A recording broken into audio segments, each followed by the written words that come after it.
Welcome to the channel. Today, let's make some gluten-free birthday cake blondies in a small batch.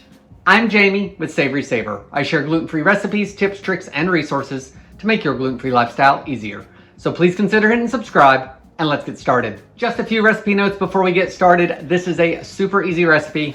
It comes from King Arthur Baking and it is a conversion recipe. So their original recipe does have all-purpose flour, but they have given substitutions on the rest of the recipe on how to make it gluten-free. You have two options with your gluten-free flour. You can either use their gluten-free measure, or you can use their gluten-free bread flour.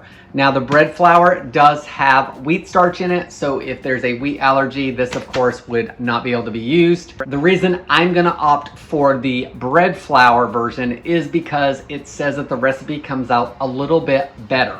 So I'm going to take this route.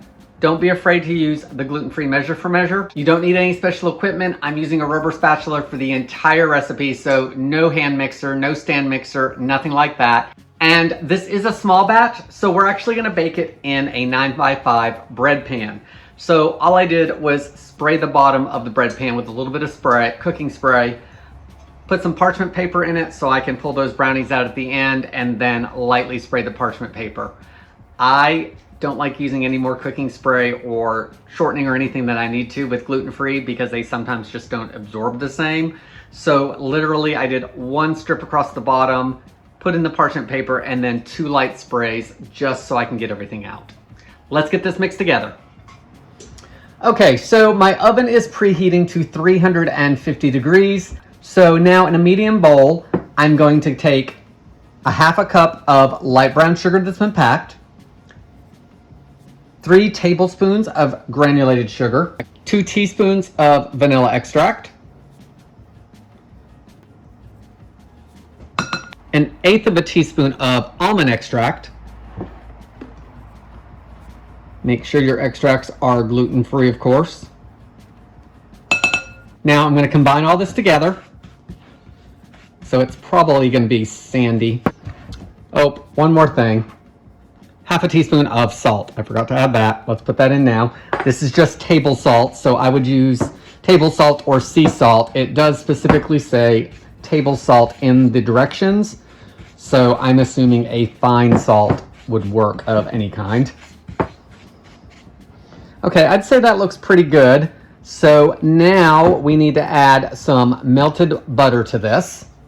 So this is 5 tablespoons of unsalted butter. I just melted it in the microwave for about a minute until it's nice and melted and it's actually hot. That's okay if it's hot or warm. So I'm gonna pour this over and then I'm gonna mix it for about 20 seconds, and it says that the mix should actually lighten up just a little bit. It says to stir it gently to get it started and then vigorously for 20 seconds. So this is the creaming portion of the recipe. Okay, so that's been about 20 seconds. It is lighter in color. It's like a light caramel color. And I will say that I didn't love mixing it with the spatula because I kept leaving stuff in the center. So you may want to switch to a spoon and then back to a spatula, or, you know, it's 20 seconds. You may be fine. I don't think it's going to probably ruin too much. So next I'm going to add 1 egg. Mine's at room temperature, and I'm going to mix it until it's combined.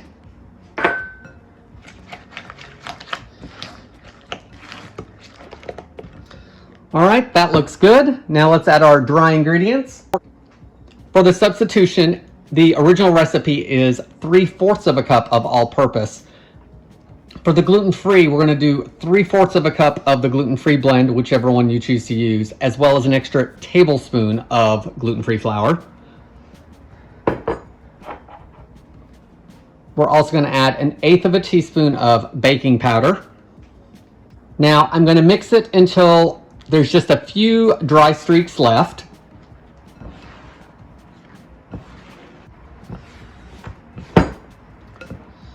Okay, literally took maybe 15 to 20 strokes to get it to look like this. Next, we want birthday cake ones. So we're gonna add some sprinkles. I've got a tablespoon of sprinkles in the bowl, and I'm using these. I'm not even sure where I got them. I don't see any gluten containing ingredients in it, but make sure your sprinkles are listed gluten-free if you need that. I will try to link below to some gluten-free sprinkle options as well as the flours. We're going to take about 2/3 of that, so 2 teaspoons or so into the mix. Fold everything in. Make sure all of the batter is fully incorporated at this point. That looks good to me. Let's get it in the pan.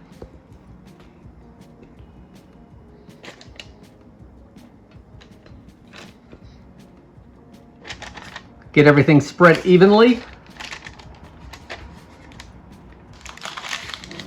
All right, everything is in there nice and even. So now I'm going to take that last teaspoon or so of sprinkles and sprinkle it over the top.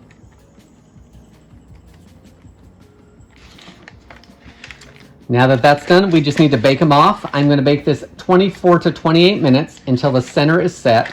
The top should be brown, and a toothpick or knife into the center should come out with just a couple crumbs on it. Now, this is gluten-free, and the recipe does say that gluten-free baking can be a little different, so it may take a little longer for this to bake up, but we shall see.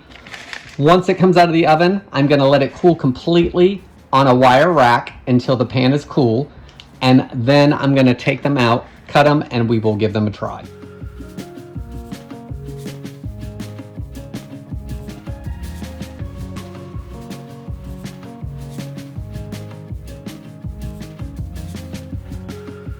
So our birthday cake blondies are out of the oven, cooled. I've cut some of them off. I think there's sprinkles falling on the floor. So they look good. I did have a little taste of the end piece already, only because I didn't want to put that in the pictures. So I cut off the end, but this makes a nice size batch. I've got 4 here, and I'd probably get another, 4 to 6 on the other end. So not a huge batch. Easy to make. So they look pretty good. They're a little bit dense looking, but when I tasted the end piece, it didn't taste dense. I thought it had a really good taste. So let's do another taste of the actual full brownie and see what we think. So the sprinkles did good staying on the top, and I can see them all throughout.